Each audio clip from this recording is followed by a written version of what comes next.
Since we can't have preschool right now, I figured I would read you a story. This book is called My Special Easter Stories. And just so you know, we will still be having our Easter party and our Easter hunt, and you're getting baskets, which I'll put a picture of them later. So don't worry, we're still going to do all that stuff, even if we have to make it later. So I want to say hello to Kaya, Breyer, Aislinn, Birdie, and Blake. Those are the grandchildren that are younger. Erin, but she doesn't do anything yet because she's only 2 months old. And then Olivia, Lily, Evie, Adeline, Shamar, Ezekiel. Going around the table to see who else is there. I think that's it. If not, I'm going to think I'm in big trouble. Okay.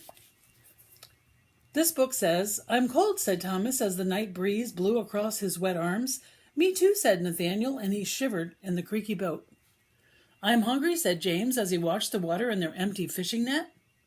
"Me too," said John, and his stomach growled and rumbled. All the fishermen laughed. All except Peter. "Keep fishing," he commanded. "It's almost morning." "And we haven't caught a thing," Peter sighed. "I wish Jesus were here," he said to himself. "I hope we'll see him again soon." Just then the fisherman heard a voice from far away. "Friends," said the voice. "Who's that?" asked Thomas. "Do you have any fish?" "It's coming from the shore," said John. The fishermen didn't know what to think. They didn't know what to say. They peered through the fog and saw a man on the land. "Do you have any fish?" the man called again. "No," said Thomas and Nathaniel, James and John. "No," said Peter. "No," said all the cold and hungry fishermen again from the creaky boat on the quiet lake. And then the man said something quite surprising. "Throw your net on the other side of the boat." Thomas looked at Nathaniel. James looked at John. They all looked at Peter, and Peter said, "Okay, let's try it." The fishermen tugged the heavy net out of the water and into the boat. Not one fish. Then they heaved the net back into the water on the other side of the boat. "There," said Thomas. "We did what he said, but what difference does it make?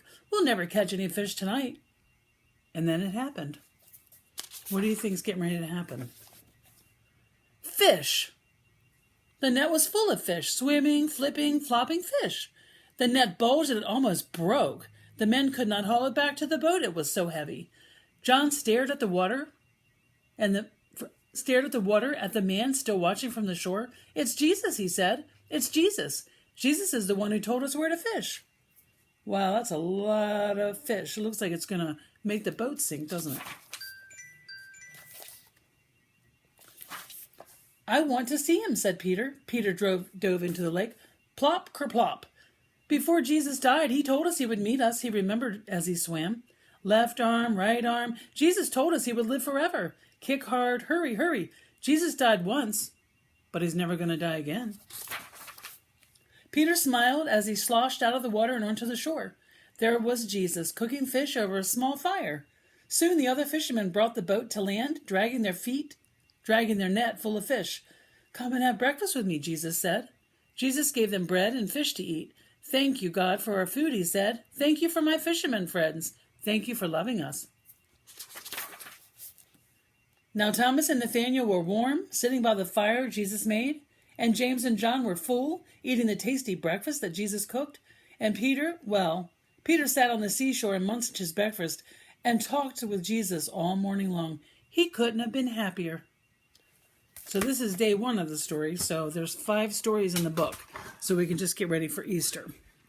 But I do miss you guys, and if you want to FaceTime me, you can. Okay, I love you. Bye.